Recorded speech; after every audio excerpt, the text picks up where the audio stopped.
Hola, ¿cómo están? El pasaje de hoy se puede dividir en dos grandes partes, del capítulo 3, el 7 hasta el 11, y del versículo 12 hasta el 19. La primera parte, del versículo 7 al 11, es un pasaje basado en una cita del Antiguo Testamento, más específicamente el Salmo 95. Y la segunda es la exhortación del autor hacia los lectores. La primera parte comienza de la siguiente manera: por eso, como dice el Espíritu Santo, si oyen hoy su voz, no endurezcan su corazón como en la provocación, en el día de la prueba, en el desierto. Hay dos puntos importantes a tener en cuenta acá. El primero es el término hoy. Este término está en tiempo presente. El autor está hablando de hoy, pero está basándose en un hecho que ocurrió en el Antiguo Testamento, más específicamente en el Éxodo. Esa misma palabra, a través del Espíritu Santo, es la misma palabra en el Antiguo Testamento, en el Nuevo y en el día de hoy. El segundo dato a tener en cuenta es en el día de la prueba en el desierto, enfocándose cuando el pueblo de Israel se rebela contra Moisés en el desierto. Recordemos, el pueblo de Israel era el pueblo elegido por Dios, el pueblo liberado de la esclavitud de Egipto por Dios, el mismo Dios que abrió el camino delante del mar. Pero ¿qué sucede? Una vez que el pueblo cruza el mar y llega al desierto, en vez de vivir una vida agradeciendo a Dios, comienzan a quejarse y a rebelarse de querer volver a la vida en Egipto. Y eso ocurre en el capítulo 16 del Éxodo. Y si vemos hasta el capítulo 14, el pueblo de Israel había experimentado el gran milagro de cruzar el mar, pero recién en 2 capítulos nomás comienzan las quejas del pueblo. Y a lo largo de todo el Antiguo Testamento nosotros podemos ver ejemplos del pueblo de Israel quejándose continuamente ante Dios. Ante esta situación, el autor de Hebreos exhorta a los lectores a retener la confianza y gloriarnos en la esperanza. ¿De qué manera? En primer lugar, debemos restaurar nuestra relación con Dios. El versículo 12 habla de alejarse de toda incredulidad que se aparte del Dios vivo.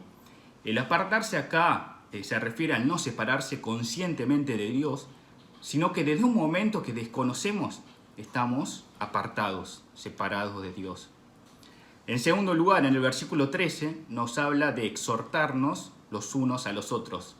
¿Cuándo es eso? Hoy, otra vez, el término hoy. La vida espiritual es una lucha espiritual constante. No debemos de bajar la guardia en ningún momento. Y para eso debemos exhortarnos los unos a los otros.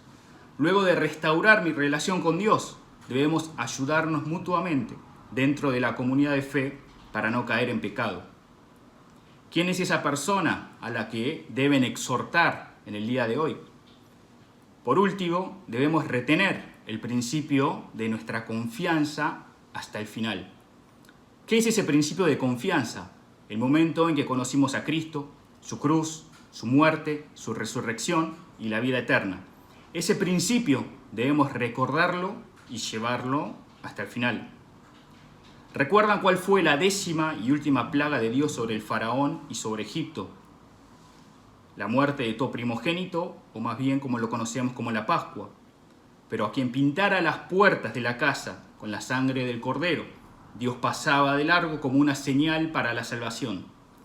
Y luego el primer hecho que sucede es el milagro del cruce con el Mar Seco. Este hecho es el primer hecho concreto que experimentaba el pueblo de Israel luego de cruzar el Mar Seco y experimentar la mano de Dios. Esto en el Nuevo Testamento es la muerte y la resurrección de Jesús en la cruz. Luego de conocer esta cruz, comienza nuestra verdadera vida espiritual. El pueblo de Israel, a pesar de ser el pueblo elegido de Dios, falla una y otra vez. Jesús también pasó por pruebas luego de estar 40 días en el desierto.